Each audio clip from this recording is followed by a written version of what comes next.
Hey, what's going on everyone? How you guys doing today? Welcome back to another Steam 2 video. And in today's video, we're going to be taking a look at a hunter build for the Crucible.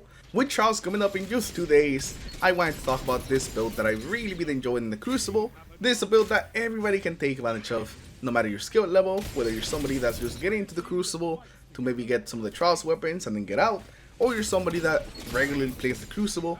I think this is going to be a build that works very well for you. Today we're going to be using one of those updated exotics that has made invisibility and ability spam an even bigger problem that already was in the Crucible. Now, invisibility did get changed so you are a little bit more visible, like when people are actually looking at you, but I definitely don't think that's that big of a deal because the main advantage of invisibility was not appearing on the radar, and that is just completely fine. So you're still going to be able to sneak around, you're still going to be able to go for flanks, and with the amount of invisibility we're going to have, you're going to be doing that while constantly spamming your abilities. So it's going to be pretty nice. So hopefully you guys enjoyed today's video, and if you guys do, remember to leave a like and subscribe to the channel in case you guys aren't already for some more Destiny 2 content. And now, let's get into it, and first let's start by taking a look at the exotic that remained on this build, since it is one of the reworked ones that ended up becoming better. And that exotic is the Graviton Forfeit. This exotic before used to essentially use to extend your invisibility, and that was about it.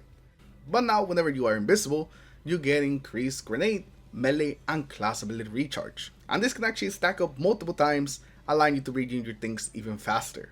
But even at just 1 or 2 stacks, you're constantly going to be regening your abilities, and just constantly spam them just a lot more often. And whenever you are at 3 stacks, you actually do get a bit of an overshield as well.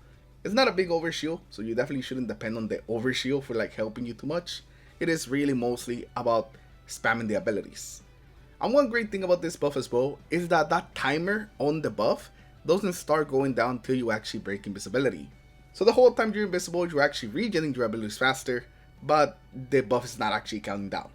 So that makes it very easy to hit like 2 or 3 stacks, especially what we're going to be running on this build to constantly spam our abilities. Now for this build, we're going to be on just regular Night Stalker. Night Stalker feels like it's been so good for such a long time. And with them not really doing any nerfs or really that many like Crucible sandbox changes, a couple of things that were related to exotics had changed, but we didn't really see any big changes. So a lot of the weapon meta is like unchanged. So because of that, Night Stalker still continues to be a really strong choice, and especially a very safe choice, especially for somebody that's new to the Crucible. Now the 2 aspects that we're going to be using today are going to be the invisibility ones. First one is Vanishing Step. Whenever we activate our dodge, we become invisible. Pretty self-explanatory. And the second one is going to be Trapper's Ambush. This is going to let us actually activate invisibility in the air and make ourselves and our allies invisible. Or also if you just throw the smoke on the ground, we can also make ourselves and our allies invisible. So this gives another way of activating the invisibility, again so our exotic can start working and giving us back our abilities, while at the same time also giving us the chance of making our allies invisible, just completely denying the enemy the use of their radar. In the 6v6 modes, it's mostly going to be used for gaining invisibility again. So whenever we combine these 2, we have a crazy, and I really do mean a crazy amount of invisibility. And combined with us getting our abilities back faster, it just means that we're going to be invisible most of the time. There's not really a reason not to, because we get just everything back so quickly. For your super, you can go with either Spectral Blades or the full Tether. Both of them seem to work pretty well, especially with the recent Tether buff, but I still kind of like Spectral Blades a little better. But if you feel like you're not really getting the Spectral Blades, then definitely switch over to a Tether, because you're going to get it a little bit more consistently, especially in modes like Trials. For your dodge, I still recommend the Gambler's Dodge, so you can get your Smoke Bomb a lot more often, and you can actually use it a lot more often. And then for your grenade, the Scatter Grenade, I think it still works pretty well, but the Void Spike Grenade, actually they just get a buff, so that will also work. Both of these have a pretty similar cooldown. The Scatter Grenade has a slightly lower cooldown, but again, because we gotta be regenerating everything faster, they're both gonna come back pretty quickly. Now for the fragments, we're going to be running the Echo Vigilance. Whenever you defeat a target and your shields are depleted, you gain a temporary overshield. This overshield is pretty nice. It essentially just keeps us safe in any follow-up fights. And if we do heal, like make an overbuff after getting a kill, then we're going to have an overshield plus full health to tank on whoever is next. essentially just guaranteeing that we're gonna have an advantage into the follow-up gunfight. I can't even tell you the times that this overshield has saved me from not dying and being able to like get away and regen my health, or just straight up give me an advantage in a following gunfight so that I could actually win it. This is just fantastic. After that we have the Echo of Leeching. This gives us health regen on melee kills. This is just really nice to have. Whenever you get a melee kill, you're probably gonna end up being low, so your starting health regen immediately afterwards is gonna be huge. And overall I just really like this one. And it even gives us a nice bump to our health stat, meaning that we're gonna be regenerating faster as long as you're building to health. After that, we're gonna have the Echo of Undermining. This is gonna let your grenades weaken targets. This is gonna let your grenade do even more damage and just increase the chance that you can actually kill somebody outright with your grenade.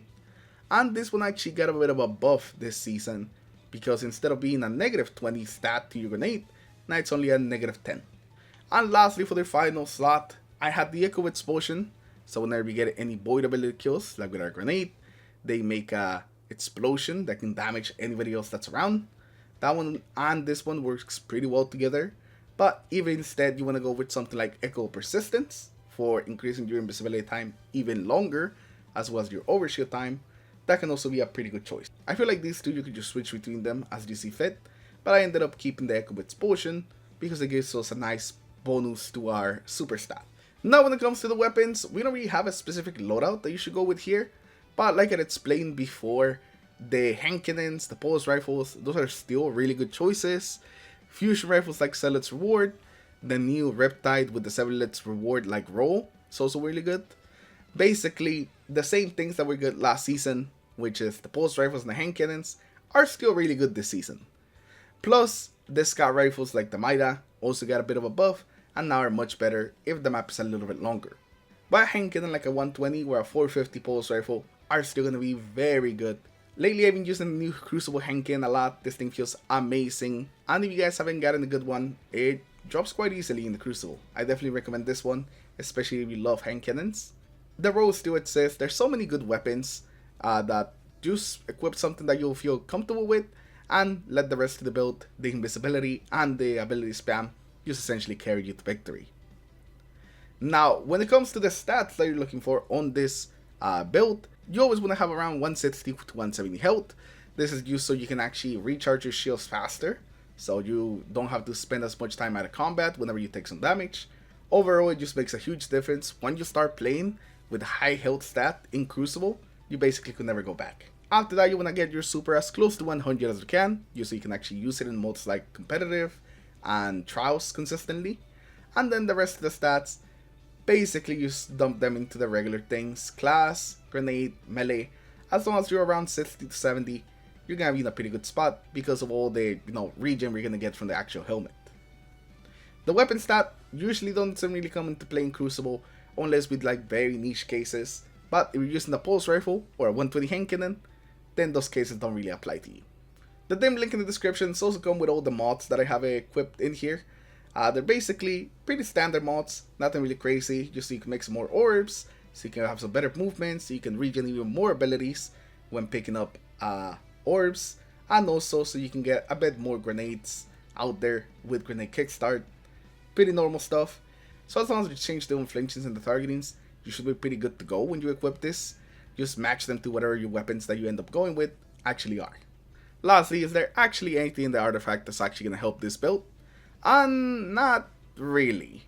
There's Void Infestation, which will spawn some weakened Seekers after we kill some weakened targets, which does happen sometimes, but it's not really that big of a deal. And then the other ones that could possibly take advantage of are Expert Handling, so whenever you get some final blows, you get more stability. Fastest Draw to get some flinch resistance. And lastly, Elemental Siphon, so whenever you get a kill with a kinetic weapon, or a weapon that matches your super, you make an elemental pickup. So very small things that are not really going to come into play, so even if you don't equip any of these, you won't really feel it.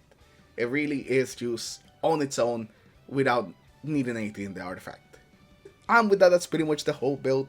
You can easily take it into the Crucible, whether it's 6v6, Iron Banner, competitive, trials, and have a pretty good time. The main thing that changed with this was mostly because of the helmet. If the helmet change wouldn't have happened, I think we still probably would have been running Knucklehead on Void and still have a good time. But if you're still running that from last season, then it's still gonna be good, because like I said, nothing really changed in the Crucible besides some of the exotic reworks or exotic changes. But hopefully you guys enjoyed today's video, hopefully you guys enjoyed the build, and hopefully it serves you well in the Crucible. Take care everyone, have a good rest of your day, and I'll see you guys in the next one. Peace.